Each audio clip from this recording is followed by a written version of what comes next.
علیکم، کتابوں کی دنیا میں خوش آمدید۔ نمرہ احمد کی ناول جنت کے پتے کی قسط نمبر 25 آپ کے پیش خدمت ہے۔ اسے ترکی سے بھیجنا چاہتا تھا، مگر اس طرح خود سے بدظن کر کے نہیں بھیجنا چاہتا تھا۔ لیکن سب کچھ الٹ گیا تھا۔ منصوبے الٹے بھی ہو جاتے ہیں، کوئی بھی انسان ماسٹر پلانر نہیں ہو سکتا۔ دیمت کی بات پوری ہوئی، وہ شوہر سے بدظن ہو کر دور چلی گئی۔ اس نے جہان کی کوئی بات نہیں سنی۔ ایسا لگا جیسے سارا استنبول اداس ہو گیا۔ حیا کے جانے کے بعد ممی اور ابا کی روانگی کے انتظامات بھی مکمل تھے۔ استنبول میں اپنا کام مکمل کر کے اس کا جرمنی جانے کا ارادہ تھا۔ یہ اس کی روپوشی کے دن تھے۔ ان دنوں میں وہ سرجری کروا لینا چاہتا تھا۔ 2-3 ہفتے بعد اسے پھر ترکی جانا پڑ سکتا تھا، شاید آخری کام کے لیے۔ اس کے بعد ترکی کے باپ کو اس کی زندگی سے نکل جانا تھا۔ جرمنی آنے سے قبل وہ طیب پاشا سے آخری دفعہ ملا۔ اس کی چیزیں اس کے حوالے کرنے سے قبل ایک بات پوچھی، تم میری بیوی کو کیسے جانتے ہو اور مجھے صرف سچ سننا ہے۔ طیب نے سچ بتانے سے انکار نہیں کیا۔ اس کے بقول اس رات جب وہ برگر کنگ کے داخلی دروازے کے ساتھ والی میز پر چہرے کے سامنے اخبار کیے بیٹھا تھا تو اس نے ان 2 لڑکیوں کی گفتگو سنی تھی جو وہاں کھڑی تھیں۔ سیاہ سکارف والی لڑکی دوسری لڑکی کو اپنی منگنی اور شادی کا بتا رہی تھی۔ ان کی گفتگو میں جہان کا نام سن کر طیب ان کے پیچھے کافی شاپ تک گیا۔ وہ وہاں سے تیزی سے نکل گئیں۔ اسے اندازہ تھا وہ اسکوائر تک ضرور آئیں گی، سو اس نے وہاں ان کا انتظار کیا۔ جب رات 1:30 بجے والی بس انہوں نے اسکوائر سے پکڑی تو اس نے ان کا یونیورسٹی کیمپس تک پیچھا کیا اور اگلے روز ایک جاننے والے سے کہہ کر تمام معلومات نکلوا لیں۔ یہ تفصیل سن کر جہان نے طیب کو اس کے ڈاکومنٹس دے دیے اور پھر بیوقدہ جا کر اس نے آنے کو خوشخبری سنائی کہ بالآخر 1.5 سال کے انتظار کے بعد ان کا بیٹا مل گیا تھا۔ وہ اب ایران میں تھا۔ استنبول میں اس کے کچھ دشمن ہیں، اسی وجہ سے وہ یہاں واپس نہیں آ سکتا۔ اتنے عرصے بعد پہلی دفعہ طیب نے اپنی ماں کو فون کیا۔ وہ تو خوشی سے بے حال تھیں۔ جب طیب نے کہا کہ وہ چاہتا ہے کہ وہ تینوں اس کے پاس ایران چلی آئیں تو وہ بخوشی راضی ہو گئیں۔ اب عائشہ کی باری تھی۔ آنے نے اسے اپنے ساتھ چلنے کے لیے کہا۔ وہ صبر شکر والی لڑکی تھی۔ وہ سمجھ گئی کہ اب وقت آ گیا ہے جب مصنوعی رشتوں کی ڈور ٹوٹنے والی ہے۔ اپنی ساری اذیت دل میں دبا کر وہ روانگی کے لیے تیار ہونے لگی۔ بہارے کے رونے سے وہ بہت ڈسٹرب ہو رہا تھا۔ وہ جانتا تھا عائشہ اور بہارے کے لیے عبد الرحمن کو بھلانا اتنا آسان نہیں۔ اس کے بعد وہ ساری زندگی شاید کسی اجنبی پہ اعتبار نہیں کر سکیں گی۔ وہ اپنی ساری تلخی ان کی زندگیوں میں چھوڑ کر جا رہا تھا، مگر وہ کیا کرتا، یہی اس کی جاب کا تقاضا تھا۔ جو ہی اس کا کام ختم ہوا وہ جرمنی چلا آیا۔ جس روز اس کی سرجری متوقع تھی اس صبح اس نے میجر احمد بن کر حیا کو فون کیا۔ وہ اسے بتانا چاہتا تھا کہ وہ بیمار ہے، اس کی سرجری ہے اور وہ اس کے لیے دعا کرے، مگر وہ کسی اور موڈ میں تھی۔ اسے زیادہ فکر فلیش ڈرائیو کے پاسورڈ کی تھی۔ ایک لمحے کو اس کا جی چاہا وہ اسے بتا دے کہ پاسورڈ ہی ہے، دنیا کا آسان ترین پاسورڈ۔ وہ ویڈیو کھولتے ہی اسے کال بیک کرے گی۔ وہ آج ہی آپریشن ٹیبل پہ جانے سے قبل اس کی آواز سن لے گا، مگر وہ ایسا نہ کر سکا۔ حیا نے اپنی بات کہہ کر بہت خشک لہجے میں تمام تعلقات منقطع کرنے کا مجزہ سنایا اور فون رکھ دیا۔ ایک بے چینی کی کیفیت میں جہان نے اسے اپنے نمبر سے فون کیا، مگر اس نے اب بھی فون نہ اٹھایا کیونکہ وہ جہان سے بھی بدظن تھی۔ جس وقت وہ آپریشن ٹیبل پہ لیٹا تھا، آپریشن سے قبل ڈاکٹر نے آخری دفعہ پوچھا تھا، کیا تم آپریشن کروانا چاہتے ہو؟ اس نے اسبات میں سر ہلا دیا۔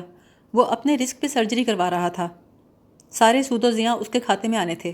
جب اینستھیزیا دینے کے لیے ڈاکٹر اس کے نزدیک آیا تو اس کا دل چاہا وہ انہیں روک دے۔ اس سرجری میں اس کے اندھے ہونے کے چانس 50% تھے، مگر الفاظ نے اس کا ساتھ چھوڑ دیا۔ چہرے پہ ماسک لگتے وقت اس کا سارا جسم سن پڑ گیا۔ کئی گھنٹے گزرنے کے بعد جب وہ ہوش میں آیا تو اس نے دھیرے سے پلکیں کھولیں۔ وہ ہسپتال کے لباس میں ہی تھا، مگر کمرہ مختلف تھا۔ کیا اس کا آپریشن کامیاب ہوا تھا؟ اسے جاگتے دیکھ کر سسٹر کمرے سے نکل گئی۔ جب واپس آئی تو اس کے ساتھ ڈاکٹر بھی موجود تھا۔ ہو گیا؟ اس نے ڈاکٹر کو دیکھتے ہوئے پوچھا۔ نہیں، ہم نے آپریٹ نہیں کیا، ڈاکٹر بتانے لگے۔ تم بے ہوشی کے دوران بار بار کہہ رہے تھے ہم تمہیں جانے دیں، تمہاری ماں کو تمہاری ضرورت ہے۔ تمہاری یہ باتیں سننے کے بعد ہم آپریشن نہیں کر سکتے تھے۔ رسک فیکٹر تو تم جانتے ہی ہو۔ تم کچھ وقت لے لو، خود کو ذہنی طور پر تیار کر لو، پھر ہم سرجری کر دیں گے۔ آپ ٹھیک کہہ رہے ہیں، اس نے اسبات میں سر ہلایا۔ اسپتال سے فارغ ہونے کے بعد وہ اپنے ہوٹل میں چلا آیا۔ اسے لگا ڈاکٹر ٹھیک کہتا تھا، یہ خطرہ مول لینے سے قبل خود کو ذہنی طور پر تیار کرنا بہت ضروری تھا۔ ہوٹل کے کمرے میں بیٹھ کر اس نے اپنا ترکی والا نمبر آن کیا اور ایک ایک کر کے وہ وائس میسج سننے لگا جو نمبر بند ہونے کی شکل میں کالرز نے ریکارڈ کروا رکھے تھے۔ چوتھا ہی میسج ممی کا تھا۔ جہان، کیا تم شہر میں ہو؟ تمہارے ابا کی طبیعت بگڑ گئی ہے، میں انہیں اسپتال لے کر جا رہی ہوں۔ یہ میسج سن کر وہ سیدھا ہو بیٹھا اور جلدی سے اگلا میسج کھولا۔ جہان، تمہارے ابا کی ڈیتھ ہو گئی ہے۔ اسے لگا کسی تیز رفتار ٹرک نے اسے کچل دیا ہے۔ ممی کے میسیجز یکے بعد دیگرے فون پر چل رہے تھے۔ جہان، میں باڈی لے کر پاکستان جا رہی ہوں، تم جہاں بھی ہو کوشش کرنا جنازے پر پہنچ جاؤ۔ یہ الفاظ تھے یا چابک؟ اس کی ماں کو اس وقت اس کی کتنی ضرورت تھی، وہ کتنی اکیلی اور کتنی دکھی ہوں گی۔ مشکل وقت میں وہ ان کے پاس نہیں جا سکتا تھا۔ پاکستان فوراً پہنچنا آسان نہ تھا، اس کی آزادی کی ڈور کسی اور کے ہاتھ میں تھی۔ ابا چلے گئے تھے اور وہ ان کا چہرہ آخری بار دیکھ بھی نہیں سکا تھا۔ اس کے بعد اجازت ملی، پروٹوکول پورے ہوئے اور احتیاطوں کے بعد وہ ابا کے جنازے کے تیسرے دن اسلام آباد پہنچ سکا۔ ایئرپورٹ پہنچ کر اس نے سب سے پہلے حیا کو کال کی۔ وہ گھر کا راستہ جانتا تھا لیکن پہلے قبرستان جانا چاہتا تھا۔ اپنی خفگی کے باوجود ایئرپورٹ پہنچ گئی۔ پہلے وہ اسے قبرستان لے گئی، پھر گھر لے آئی، اس کا کمرہ اسے دکھایا۔ وہ جوتوں سمیت بستر پر اس ارادے سے لیٹا کہ ابھی چائے پینے کے بعد ممی سے ملے گا، مگر تھکن اور سر کے درد کی وجہ سے اس کی آنکھ لگ گئی۔ جب جاگا تو دوپہر ہو چکی تھی۔ سائڈ ٹیبل پر ابھی تک چائے کی پیالی رکھی تھی۔ اس کا مطلب حیا اس کے لیے فوراً چائے لے آئی تھی، یعنی وہ خفا ضرور تھی۔ اس کی ناراضگی اتنی نہیں تھی کہ وہ دور نہ کر سکے۔ جب وہ اپنے کمرے سے باہر آیا تو فرقان ماموں سمیت سبھی وہاں موجود تھے۔ فرقان ماموں اور سائمہ موانی نے اسے باتوں باتوں میں کافی باتیں سنا دیں کہ ایسی بھی کیا مصروفیت کہ بیٹا باپ کے جنازے پہ نہ پہنچے۔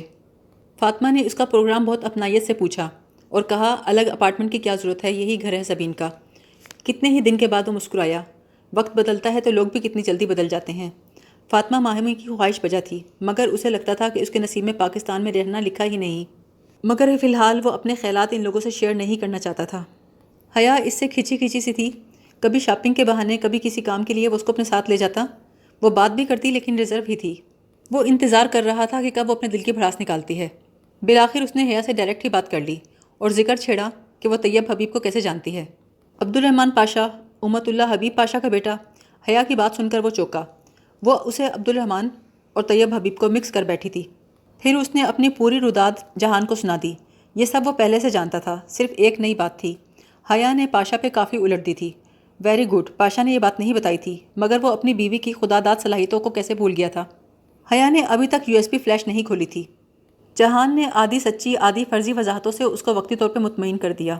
اصل بات تو یہ تھی کہ ان کے درمیان پہلی دفعہ اعتبار کا رشتہ قائم ہو گیا تھا۔ حیا نے اپنی طرف کی پوری کہانی سنا ڈالی تھی۔ کہانی تو وہ بھی سنا چکا تھا، مگر حیا نے ابھی سنی نہیں تھی۔ سلیمان ماموں کو نہ جانے کس بات پر روحیل پہ شک ہوا تھا۔ انہوں نے جب اس بات کے بارے میں جہان سے پوچھا تو وہ دامن بچا گیا، مگر ماموں کو علم ہو ہی گیا۔ ان کی روحیل سے اچھی خاصی بحث ہوئی اور پھر وہ ڈھہ سے گئے۔ فاطمہ ممانی اور حیا پر وہ دن بہت بھاری تھے۔ وہ دونوں دکھ سے نڈھال تھیں۔ کیا ہوا جو سلیمان ماموں ان کے برے دنوں میں ان کے ساتھ نہیں تھے؟ اب وہ اور اس کی ممی تو ان کا ساتھ دے سکتے تھے نا۔ جہان کو اچھی طرح معلوم تھا جب کسی کا باپ ناکارہ ہو جائے تو رشتہ دار بدل جاتے ہیں۔ اس نے حیا کو اپنے رشتہ داروں سے ہوشیار رہنے کا کہا۔ پھر حالات ایسے بنتے گئے کہ حیا نے اپنے ابا کے آفس جانا شروع کر دیا۔ اس نے جہان سے مدد مانگی لیکن وہ پیچھے ہٹ گیا کیونکہ اسے چند دن میں ترکی واپس جانا تھا۔ اس لیے بہتر تھا کہ وہ خود کو اپنی بیوی کی بیساکھی نہ بنائے۔ اسے پاکستان سے روانگی کا آرڈر مل گیا تھا۔ اس نے حیا کو لنچ پہ بلایا۔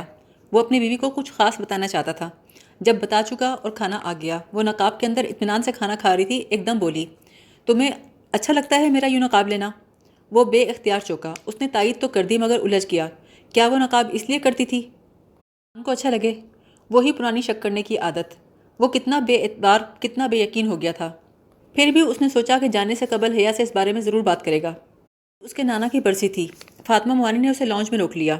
وہ اس وقت جلدی میں تھا، اس کی فلائٹ میں تھوڑا ہی وقت تھا۔ ممی کو اس نے صبح ہی بتا دیا تھا، جانے سے پہلے حیا کو بھی بتا دے گا، ورنہ ممی بتا دیں گی۔ فاطمہ موانی بہت مان سے اس کو کہہ رہی تھی، کیا تم حیا کو نہیں سمجھا سکتے؟ وہ چاہتی تھی وہ حیا کو سمجھائے تاکہ وہ اپنی پردے کی ضد چھوڑ دے۔ وہ تحمل سے ان کی بات سنتا گیا۔ حیا آ گئی تو موانی چلی گئیں۔ کچھ دیر سوچا، پھر حیا سے پوچھا، کیا وہ اس کے لیے اپنا نقاب چھوڑ سکتی ہے؟ یہ نہیں کہا تھا کہ میری یہ خواہش ہے کہ وہ نقاب چھوڑ دے، بس ایک سوال کیا تھا کہ اگر وہ ایسا کہے تو۔ مگر حیا کے جواب سے اسے پتہ چلا وہ یہ نقاب اور یہ پردہ اس کے لیے نہیں کر رہی تھی۔ اسے جہان کی مورل سپورٹ بھی نہیں درکار تھی۔ وہ بہت مضبوط ہو چکی تھی۔ اب مزید کیا پرکھنا تھا؟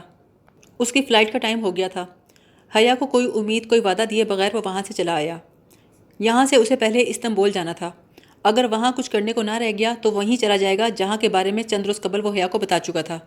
اس طرح پاک سپاہی کی طرح کسی گمنام قبر میں دفن نہیں ہونا چاہتا تھا کہ اگر وہ واپس نہیں آتا تو کم از کم اس کی بیوی کو اتنا تو معلوم ہو کہ اس کی قبر کہاں ڈھونڈنی ہے۔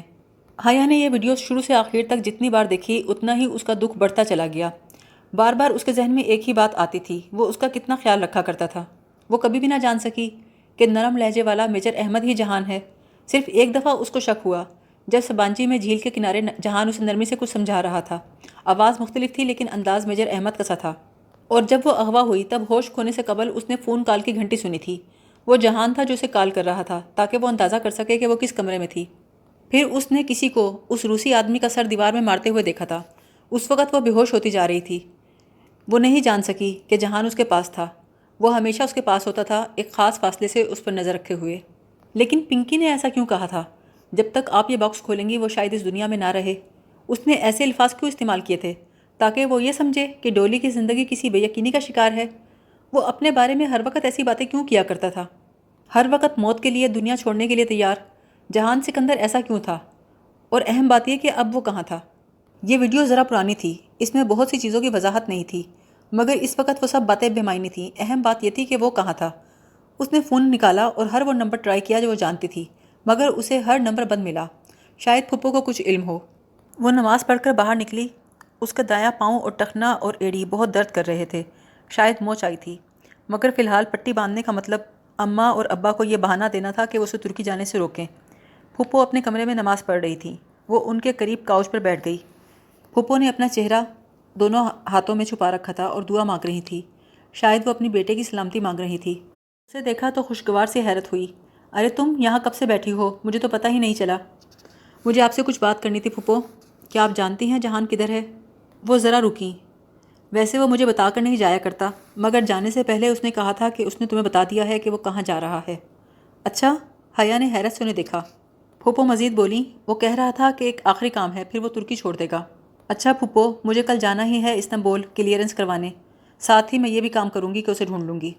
حیا، اللہ پہ توکل کرو، آرام سے بیٹھ کر انتظار کرو، وہ خود ہی آ جائے گا۔ نہیں پھپھو، میں اس کو ڈھونڈنے ضرور جاؤں گی۔ ہر دفعہ وہ میرے پیچھے آیا کرتا تھا، ایک دفعہ میں چلی جاؤں تو اس میں برا کیا ہے؟ پھپھو، تایا ابا نے اور ابا نے آپ کے ساتھ اچھا سلوک نہیں کیا۔ پھپھو کے چہرے پہ حیرت ابھری، پھر وہ کچھ سمجھ کر سر جھٹک کے بولی، یہ جہان نے کہا ہوگا تم سے۔ پتہ نہیں میرا بیٹا اتنی پرانی باتیں کیوں یاد رکھتا ہے، تم اس کی مت سنا کرو، وہ ایسے ہی کہتا رہتا ہے۔ پھپھو، اگر اسے پتہ چلے کہ آپ نے یہ کہا تو پتہ ہے وہ کیا کہے گا؟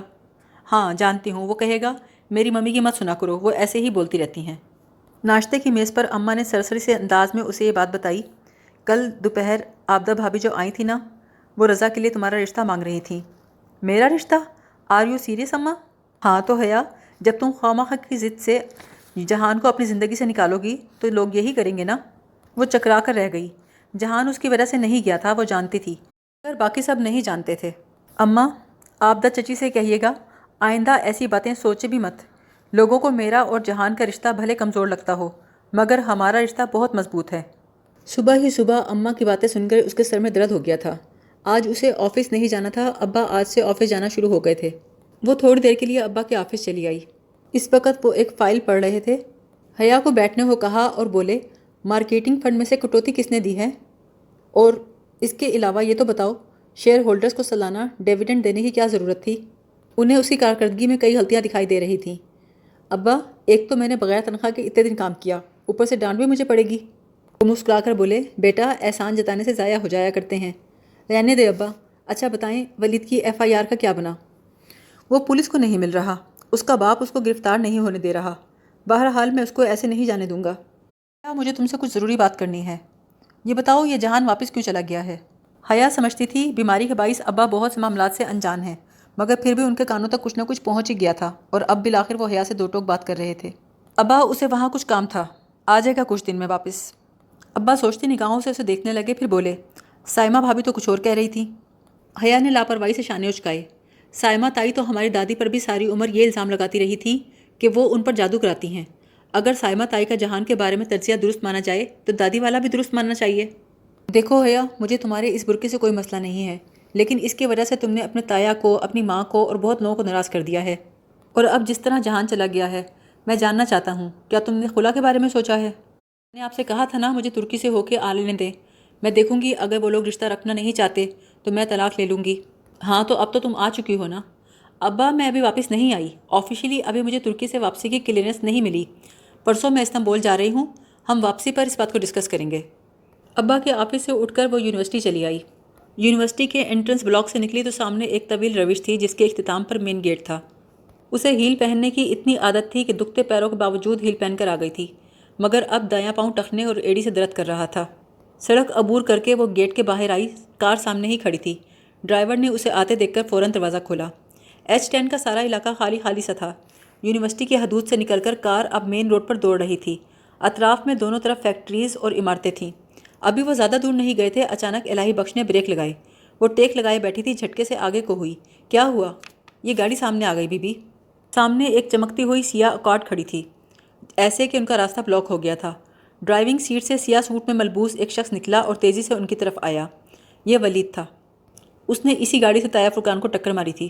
الہی بخش، جلدی سے ابا کو فون کرو اور بتاؤ کہ ولید نے ہمارا راستہ روکا ہے، میں تب تک ذرا اس سے بات کرتی ہوں۔ وہ گاڑی کا دروازہ کھول کر باہر نکلی۔ ولید سامنے آن کھڑا ہوا۔ میرا خیال تھا آپ ملک سے فرار ہو چکے ہیں، مگر نہیں، آپ تو یہی ہیں۔ خیر، چند دن کا عیش ہے مسٹر ولید، پھر آپ کو اقدام قتل کے کیس کا سامنا کرنا ہی ہوگا۔ میری بات سنو، تم اس مقدمے میں میرے خلاف ایک لفظ نہیں کہو گی۔ یہ محض ایک ایکسیڈنٹ تھا، تم اپنے بیان میں بس یہی کہو گی۔ میں بیان دے چکی ہوں اور تم ملزم ٹھہرائی جا چکی ہو۔ اپنی بکواس بند کرو، جو میں کہہ رہا ہوں تم وہی کرو گی۔ ایسا نہ کروں تو میرے پاس اس بات کا بھی حل موجود ہے۔ ولید نے جیب سے اپنا موبائل نکالا، چند بٹن پریس کیے اور اس کی سکرین حیا کے سامنے کی۔ کیا اس منظر کو دیکھ کر کوئی گھنٹی بجی ہے ذہن میں؟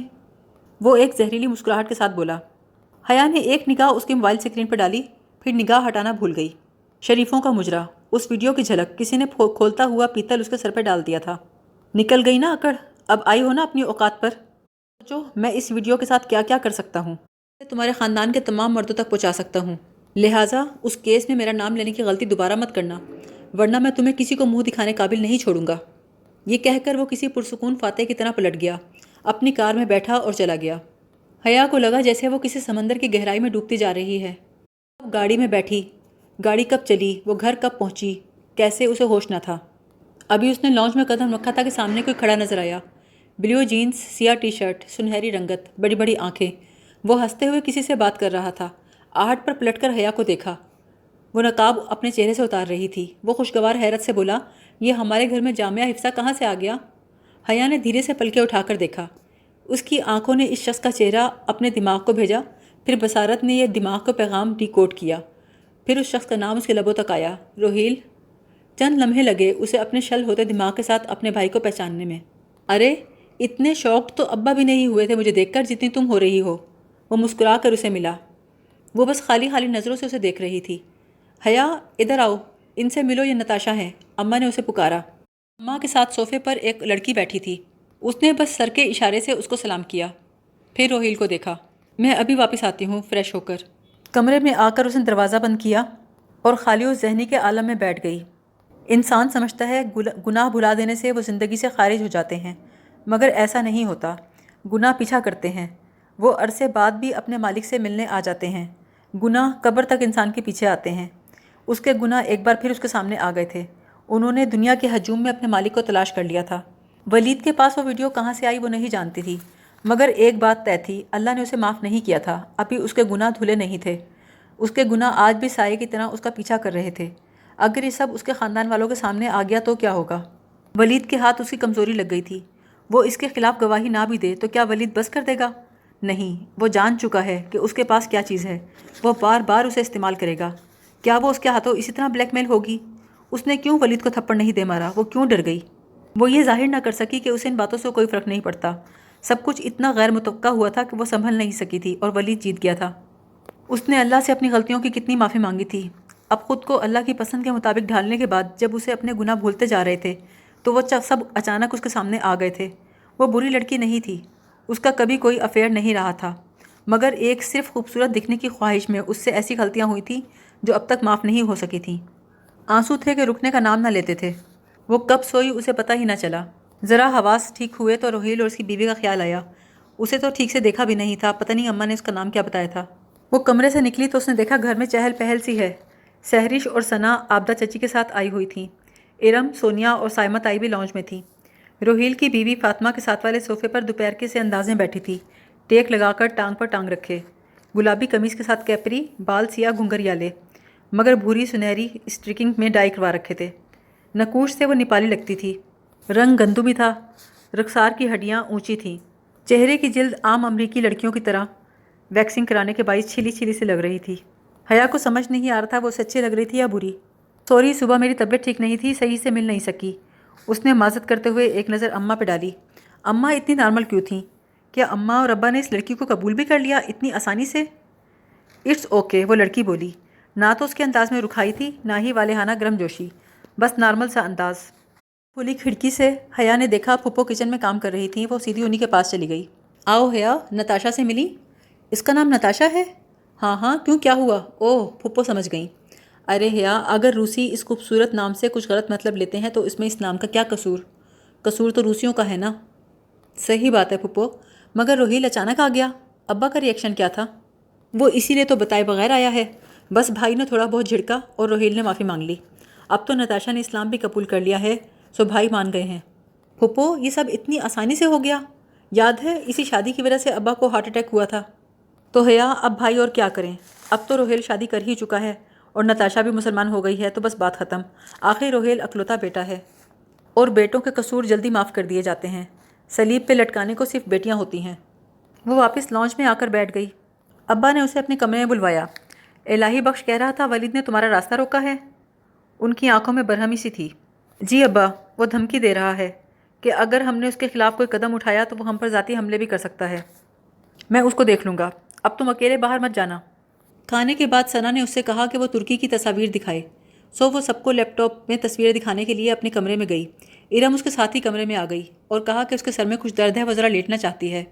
اس نے لیپ ٹاپ باہر آ کے میز پر رکھا اور ایک ایک کر کے تصویر دکھانا شروع کی.